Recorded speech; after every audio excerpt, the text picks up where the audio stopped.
All right, so I guess we're here. Yeah. So we should probably introduce ourselves. Yeah. So my name is Todd Millar, and I'm the owner of Pull Cafe Coffee Roasters and also Pull Espresso Machines and Pull Cafe Bakery. So you got a few titles. I got a few. I love it. My name is Stephen Paul. I'm a commercial lifestyle photographer, and I'm doing some weddings. And I guess I have one more thing. I film movies, so sometimes work in Hollywood. Kind of a big deal. Every once in a while. Every once in a while. Only on TV.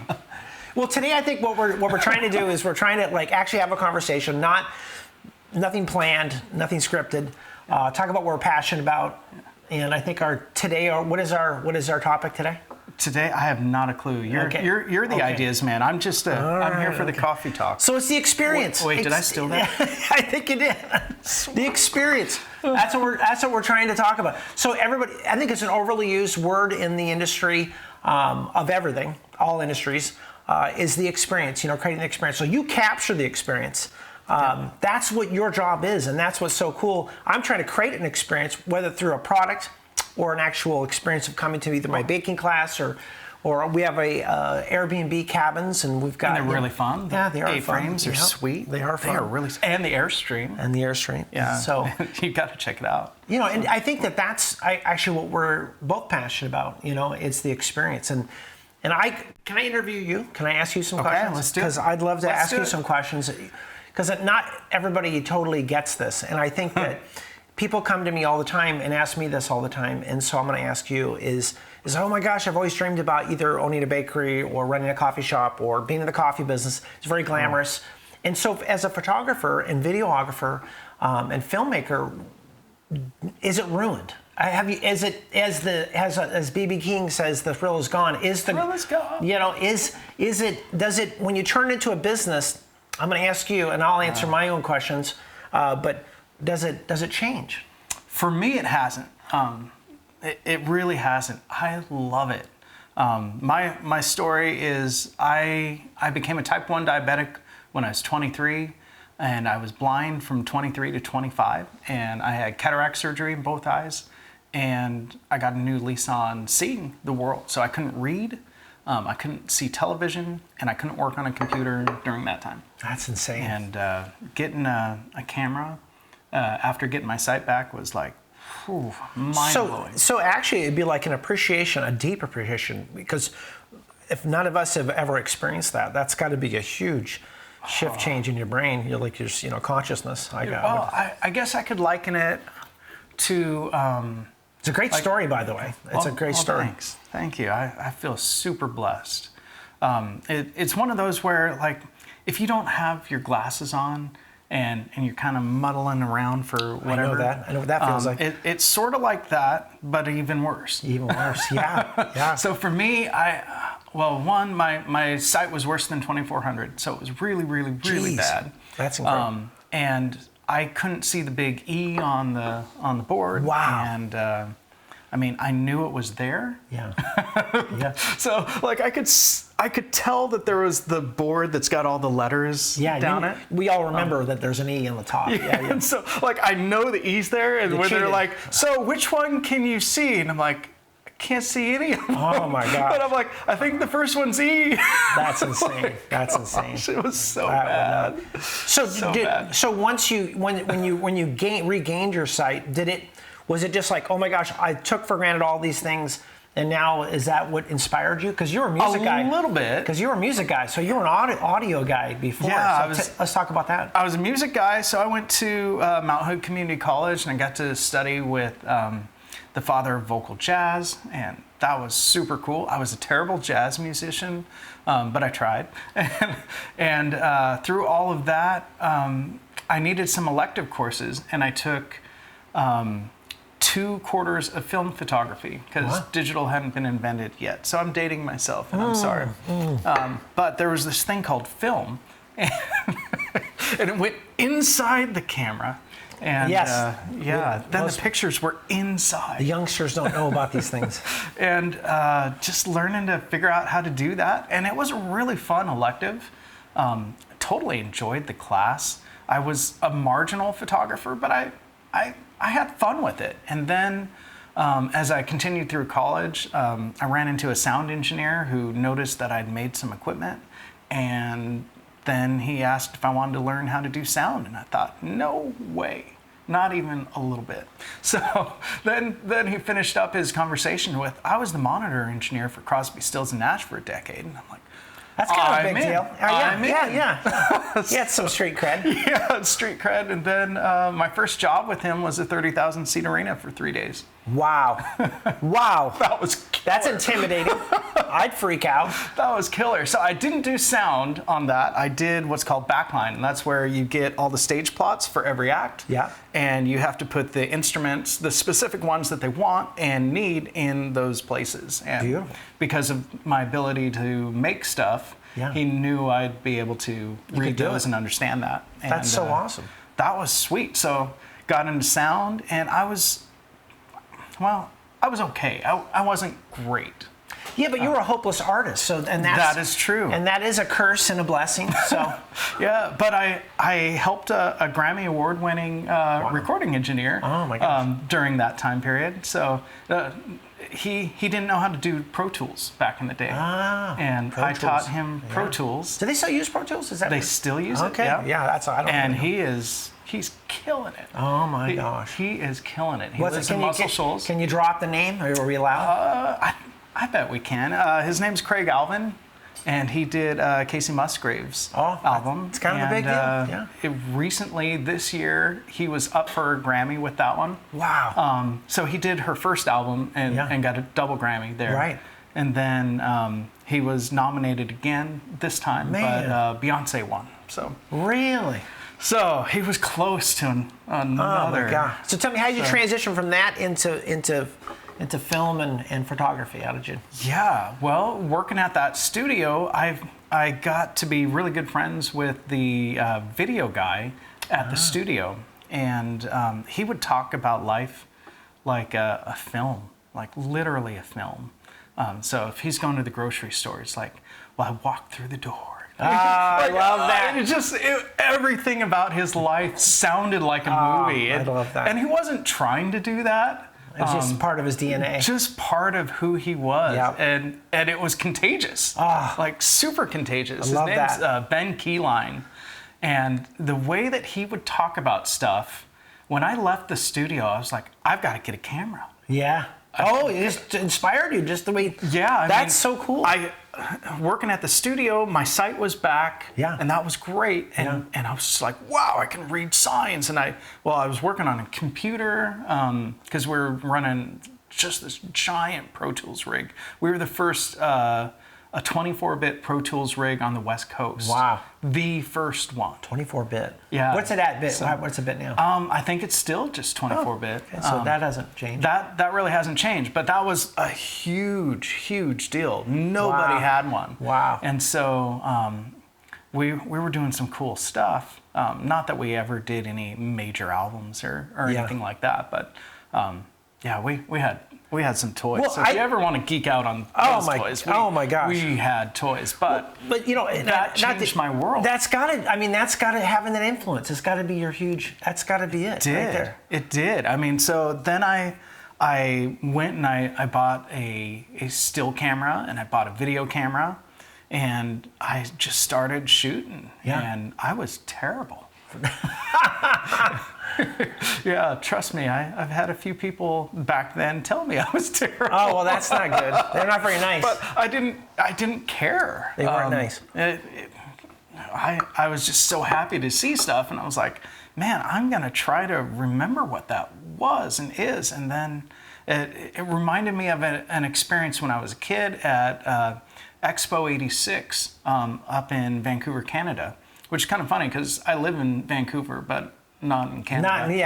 People always get it mixed up. People were like, "You're where?" Yeah, Vancouver. Yeah, Vancouver. So during that time, we were on a family trip, and my dad allowed me to take some pictures with a Canon AE1, Nice. so that film camera, put the film in. I love he would set up the aperture and ISO set because it's film, so Yeah. it is whatever you put in. Yes. And he would set the shutter speed, and then those had a really cool little viewer prism that when you turn the focus when it's right, you see the things line up. I remember those, like Honeywell Pentax. Did they have that too? Probably. I think so. Yeah, I remember using I think that was a really common way to do it, and it was awesome. And I remember going, I would love to understand what all those numbers mean. Yes. Because like at 12 years old, I'm like, I have no idea what those numbers are. You're fumbling It's like, through it. You said this was going to work. Okay. Right. Yes. I can focus. Click. Well, and then back then it was you took a whole bunch of pictures and then you had them developed and then you saw like maybe one or two that you actually wanted to use.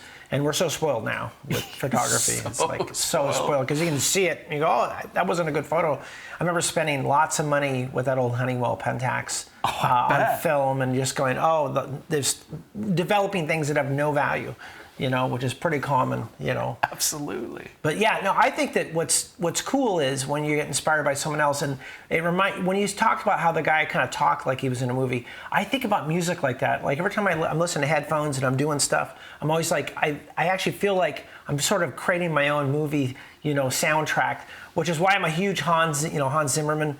Is that Hans Zimmer? His soundtrack music, I listen to it. It's like a soundtrack for life. I know that Apple's used that in advertising. Soundtrack for life, but Dun, dun, dun. But I do like that, and I think that right there, if you have that, you come from that industry and go into film. To me, that's a good marriage. That's a perfect marriage. I loved it. And then you went from sound to still photography, then to video, right? Is that what it is? I think I did video. I started with video. Okay. Then grabbed the still camera because I was terrible at the video, and then jumped back to video. To me, that's well. but see, to me, having the photography, having the music, and then getting into cinematic stuff. To me, that's like you're understanding every aspect of it. It's sort of like people that are in business that will go. And I know that there's a lot of really successful people that will say, I'm going to learn every aspect of my business, even right down to sweeping the floor, so that you as an entrepreneur, you understand, every aspect. You're not isolated from that experience. And so you actually have all three experiences, I think. I did it, but unintentionally. Yeah. Yeah. It was totally natural. unintentional. It was natural. It was. Yeah. Kind of like, oh, this door closed. What's this one? Right. And I just love kept it. going. I love So it. in 2015, I had a really big change in life, and I was trying to figure out what in the world am I going to do. And then I get a call from a friend who said, hey, have you ever done product shots? I'm like, no. That's totally different than. Yeah. Would you be interested in doing shoes? And I'm like, yeah, yes, I would. And then they told me what it was paying. I'm like, absolutely, because I needed a job so bad. Well, we're in the shoe capital of the world here. Nike and. We are definitely more focused on that. Unfortunately, I wasn't shooting for Nike, but I was shooting Nikes. Oh, nice. Well, that's kind of interesting. Yeah, kind of an ironic story. Go figure. So Nike doesn't always allow people to use their photos. So depending on who's marketing it, they may have to shoot their own photos. Interesting. They want full control over that. Yeah, so you'll notice the national campaign ads are super cool. Yeah. And then you see Fred Meyer's ad. Right. They're good. Yep. They're not bad, but they're not like the Nike ones. No, I agree with that. You can definitely I'm an enthusiast. I'm no expert by any means, but I'm an enthusiast for what you do. My dream is I want to someday, do that. So okay, so is it ruined? I guess that's the question. We go back to the original question. Is it ruined? Did you ruin the industry? Are you still just as excited about it? I'm still loving it. Wow. I still love it. And that to me is the difference. When you see a person doing a job or they're in a business that maybe they're struggling with because they don't love it anymore. You know what I mean? And when you can see that someone's still enthusiastic and they're still doing their business, they're still excited about it, that translates into better art. I think. I agree. I mean, I'm so passionate when I get a product or a building or a person or a movie like I want it to look good. Yes. And I, regardless of the pay, I'm going to do it as good as I possibly can in that moment. So you mean you've edited and basically worked for $1 an hour at some points in your life, basically? Or less. Because that's what it ends up being. Because if you're passionate about something, payments of 1995. Yes. Because if you're passionate, you're just going to do it until you get it right. It's not about how much money you're making.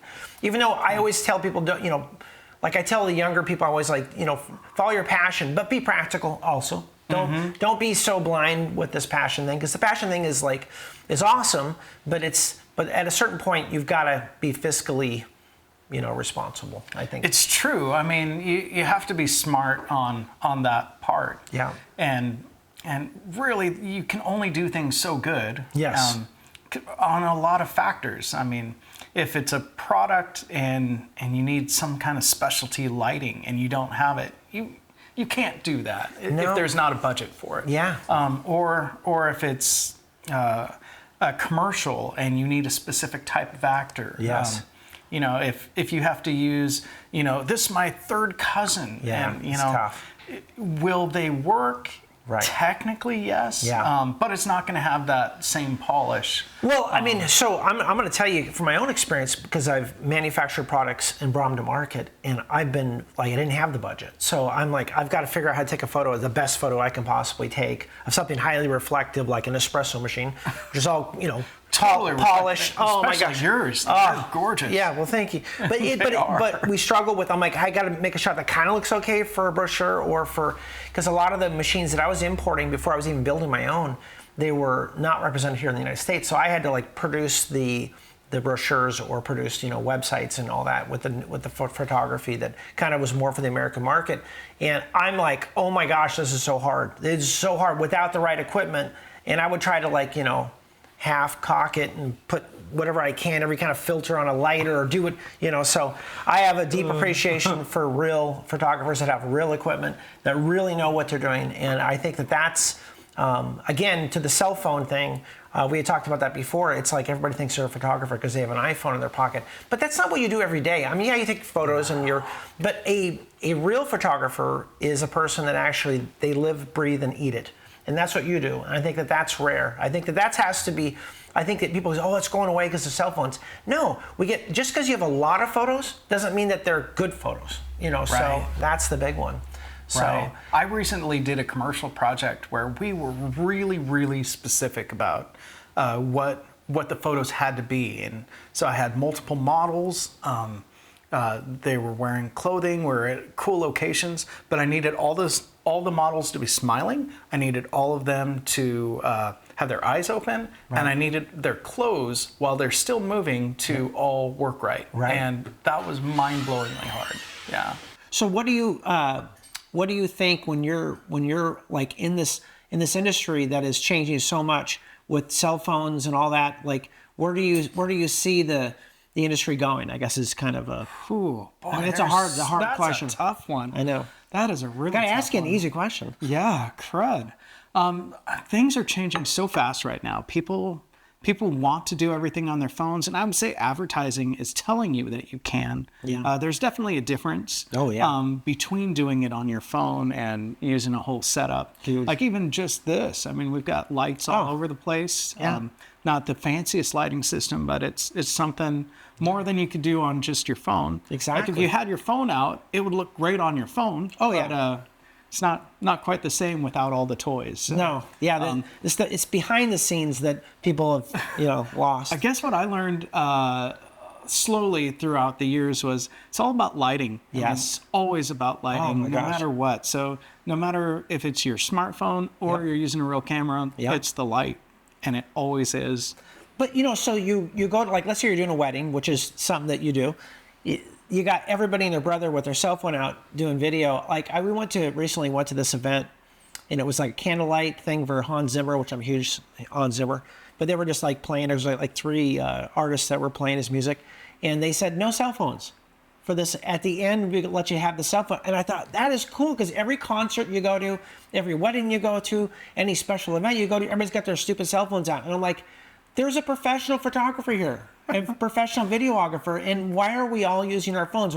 And then they'll leak the video, and leak the photos. And I think that is doing a disservice, because you are really creating the experience, which is what we talked about. We started this conversation with, which is creating the experience, creating the within that venue. And it's like, and people ruin it with these, not so good photos. I'm not saying that all cell phone photos are bad, but they certainly don't have the production value that you're putting into it. No, not at all. I look forward to concerts going back to that. Back when I worked in the music industry, cell phones weren't allowed to be there. Yes. So like I've worked with a ton of major national acts. I have a single picture to prove it. A single. Yeah, but I think it's we gotta get back to that, or get back to like what we appreciate, because appreciating an artist. This is what you do. Yeah. This is your geek out. This is you breathe and eat it. It's like in my industry, in the coffee industry, you can make an espresso at home. Yes, you could probably roast coffee at home. It's not going to be the level that I'm going for, because that's not my geek out is. They don't have that wood fire roaster. That's right. Yes. Just saying. Yep. It's very nice. Exactly. Right. Very nice. So I think that what you're like getting into the wedding industry, if you're getting into the different industry, and you take your knowledge of what you have, and you decided I've already got this artistic value or artistic understanding, and you bring it to a new industry, it's going to be much easier for you. I think that I mean, you're at an advantage, whereas a person that says, I got my cell phone, we're, on vacation, that's a different photo, and I think that there's a time and a place for cell phones, and let the artist be the artist, so I have a huge appreciation for that. Recently talked to a client that said, hey, would you go on vacation with us to photograph our vacation? So they are just doing their vacation. I think that's pretty cool. Like, if they can afford it. I don't have a contract. But maybe for Jeff Bezos, the go. Gates family probably has a professional that's on staff, to capture those moments. For the right price, I could do that. Yeah, it's not a bad gig. All right. Well, it's awesome. Thank you. I think sharing this, I think that having this conversation, a natural conversation, that we're actually talking about our industries and what we do, and having a real understanding, and trying to like tell people, this is what it's really like, trying to share that. And I think that that's really cool. I think agree. it's, if you're interested, maybe we're boring. I don't know. It could be. Know. Well, thanks. I appreciate it. Until next time. Definitely. All right.